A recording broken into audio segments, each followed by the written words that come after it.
Kur e shfrytëzon internetin, a e din se kush mund t'i përdorë informatat tua dhe për çfarë qëllimi? A e ke pyetur ndonjëherë mjekun tënd se a ruhen të dhënat tua mjekësore në mënyrë të sigurt? A ke pranuar ndonjëherë SMS promovues pa i dhënë numrin tënd dërguesit? Ne ndajmë të dhënat tona personale çdo ditë, kur hapim një llogari bankare, kur aplikojmë për një vend pune, por edhe kur regjistrojmë fëmijët në kopsht.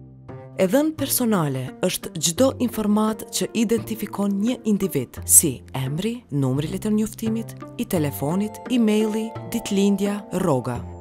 Në Kosovë, të dhënat tua personale mbrohen me ligj. Nëse mendon se drejta jote për privatësi është shkelur, kontakto Agjencinë Shtetërore për Mbrojtjen e të Dhënave Personale. Ti mund të ankohesh gojarisht me shkrim apo në mënyrë elektronike. Për më shumë informata, vizito faqen zyrtare të agjencisë ose kontakto agjencinë nëpërmjet telefonit